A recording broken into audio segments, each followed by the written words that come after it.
بسم اللہ الرحمن الرحیم۔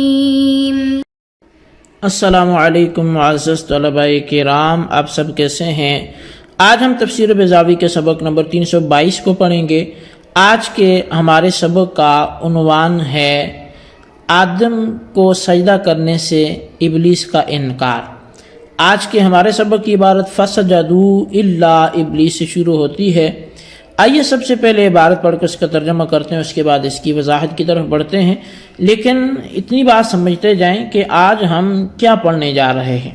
تو آج کی جو ہماری گفتگو ہے وہ خصوصیت کے ساتھ جن چند چیزوں پر مشتمل ہے، میں صرف ان کا جو ہے وہ پوائنٹس کی صورت میں نام لیتا جاتا ہوں۔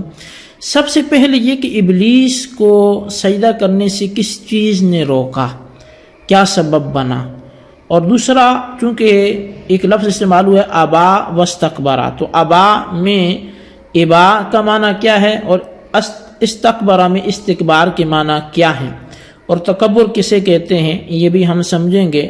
اور پھر وکان من الکافرین کے اندر کانا یہ اپنے اصل معنی میں ہے یا یہ سارا کے معنی میں ہے، بہر دو صورت معنی کیا ہوگا۔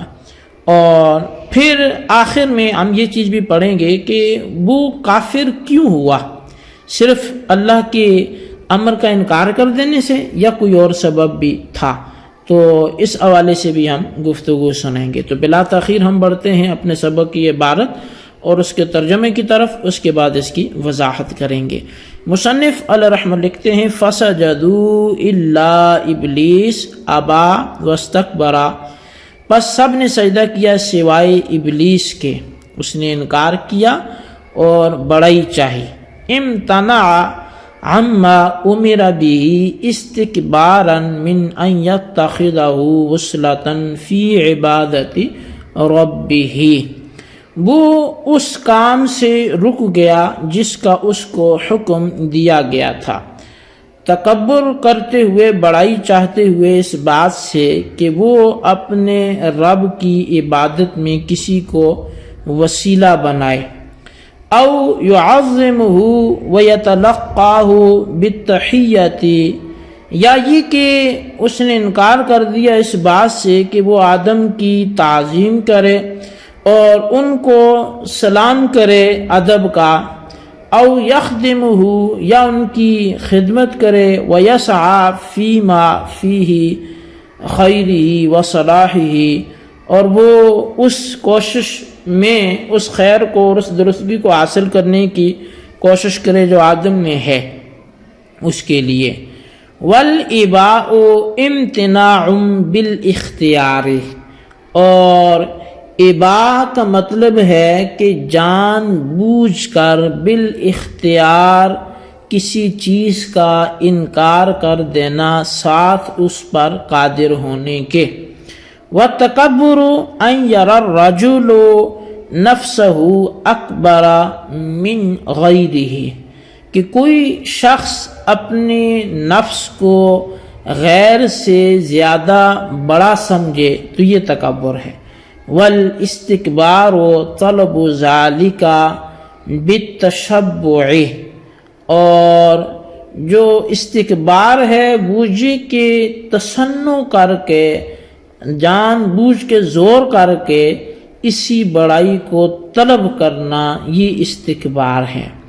وَكَانَ مِنَ الْكَافِرِينَ، اور وہ ہو گیا کافروں میں، ای فی علم اللہ تعالی، یعنی وہ اللہ کے علم میں تھا ہی کافر، او صار منہم باستقباحہ امر اللہ تعالی ایاہ بالسجود لآدم اعتقادا بانہ افضل منہ، یا وہ ہو گیا ان کافروں میں سے اللہ کے اس کو آدم کے لیے سجدے کے حکم کو قبیح جاننے کے سبب، بائیں طور پر کہ وہ یہ عقیدہ رکھتا تھا کہ وہ آدم سے افضل ہے۔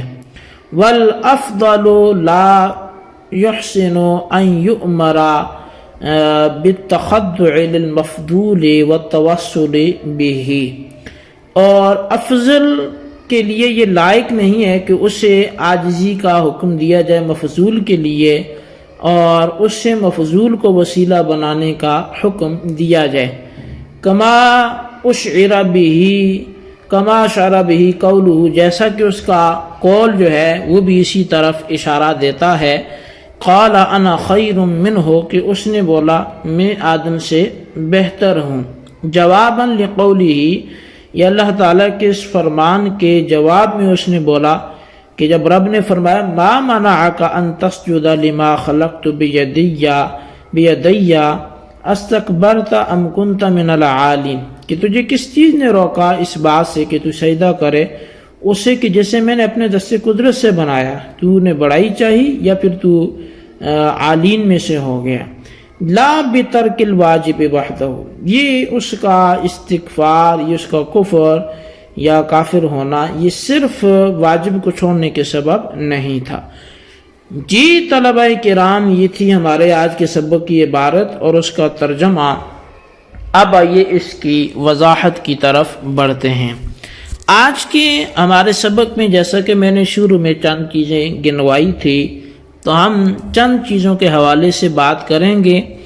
سب سے پہلی جو بات ہے وہ یہ ہے کہ وہ ابلیس اس بات سے رکا کہ وہ سجدہ کریں، تو وہ کیوں رکا؟ تو یہاں پر اس کے حوالے سے یہ لکھا کہ وہ یہ نہیں چاہتا تھا کہ اس کی اور اس کے رب کی عبادت کے درمیان کسی کو قبلہ مان کر یا سبب مان کر وسیلہ بنایا جائے، تو وہ اپنے اور رب کی عبادت کے درمیان وسیلے کا منکر تھا، تو لہٰذا وہ کافر ہو گیا، یعنی وہ رک گیا اس کام سے کہ وہ یہ وسیلہ بنائے۔ اچھا، یہ ایک اس کا قول تھا۔ دوسرا قول جو قاضی صاحب نے لکھا وہ یہ ہے کہ وہ اس بات سے رک گیا کہ وہ آدم کی تعظیم کرے یا انہیں سلام تحیت پیش کرے، یعنی تحیت والا سلام جو ہے یہ بھی عاجزانہ جو ایک دوسرے کو سلامی دینی ہوتی ہے، تعظیم ہی ہے، یا پھر وہ اس بات سے رک گیا کہ وہ آدم کی خدمت کرے اور جو بھلائی جو ہے یا درستگی جو ہے وہ اس میں آدم علیہ السلام کے حوالے سے اس کو میسر ہے وہ اس کی کوشش کرے، تو اس بات سے بھی وہ رک گیا۔ اب اس کے بعد مصنف علیہ الرحمہ نے ابا کا جو معنی تھا وہ بھی تحریر کیا، اسی طرح تکبر کا جو معنی تھا وہ بھی تحریر کیا، اور استکبار کا جو معنی تھا وہ بھی تحریر کیا۔ تو سب سے پہلے ابا کی تعریف یہ ہے کہ بالاختیار کسی کام کو کرنے سے رک جانا، حالانکہ آپ اس کام کو کرنے کی طاقت رکھتے ہیں، تو طاقت رکھنے کے باوجود جب بندہ کسی کام کے کرنے سے رک جاتا ہے تو اسے ابا بولتے ہیں۔ اور دوسرا تکبر، تکبر یہ ہے کہ بندہ اپنے آپ کو کسی دوسرے سے بڑا جانے، تو یہ تکبر ہے۔ اور استکبار کا مطلب ہے اسی اپنے آپ کو بڑا چاہنے کو تصنع کر کے، خود بناوٹ کر کے طلب کرنا، اس کو استکبار بولتے ہیں۔ اور وکان من الکافرین میں کانا یہ یا تو ایسے ہی ہے، اسی معنی میں ہے کہ وہ کافروں میں سے ہی تھا، مطلب یہ کہ اللہ کو پہلے سے پتہ تھا کہ وہ ہے ہی کافر۔ اب دوسرا معنی جو ہوگا، پتہ تو اس وقت بھی اللہ کو پہلے سے تھا کہ وہ کافر ہوگا، لیکن معنی اس کا یہاں پھر سارا کا ہوگا، یعنی وسارا من الکافرین، اور وہ ہو گیا کافروں میں سے۔ اچھا، وہ کافر کیوں ہوا؟ تو ایک تو یہ کہ اس نے اللہ تعالیٰ کے حکم کا انکار کیا کہ اللہ نے اس کو آدم کے لیے سجدہ کرنے کا حکم دیا، تو اس نے یہ سوچ کر انکار کر دیا کہ میں تو آدم سے افضل ہوں، تو یہ اس کا عقیدہ تھا۔ اور افضل تو مفضول کو سجدہ نہیں کرتا، یا افضل تو مفضول کی عزت یا اس کو عاجزانہ سلوک تو نہیں پیش کرتا، اور اس کے اس عقیدے پر یہ قول اس کا شاہد ہے جو اس نے بولا کہ انا خیر منہ، میں تو ان سے بہتر ہوں۔ تو مطلب یہ صرف ایسا نہیں تھا کہ وہ اللہ کے حکم کا انکار کر بیٹھا، ایک واجب کو چھوڑ بیٹھا اس لیے کافر ہو گیا، بلکہ ساتھ ساتھ اس کا یہ عقیدہ کہ میں افضل ہوں، یہ مفضول ہیں، اور مجھے یہ چیز لائق نہیں ہے کہ میں ان کے لیے سجدہ کروں، اور اللہ کے حکم کو اس نے کبھی بھی جانا، تو ان وجوہات کی وجہ سے وہ کافر ہو گیا۔ جی طلبہ کرام، یہ تھی ہمارے آج کے سبق کی عبارت، اس کا ترجمہ اور اس کی وضاحت۔ اس کو اچھی طرح سمجھیں، اس کے خلاصے کو اپنے رجسٹر پر لکھیں، بالخصوص ان سوالات کے جوابات بھی دیں۔ سوال نمبر 1 یہ ہے کہ جو ابلیس نے آدم علیہ السلام کو سجدے سے انکار کیا، اس کی کوئی ایک وجہ تحریر کریں۔ اور سوال نمبر 2 یہ ہے کہ ابا اور تکبر کی تعریفات تحریر کریں۔ اللہ تبارک و تعالیٰ سے دعا ہے جو کچھ ہم نے پڑھا سنا سے یاد رکھنے کی توفیق نصیب فرمائے، آمین بجاہ النبی الامین صلی اللہ علیہ وسلم۔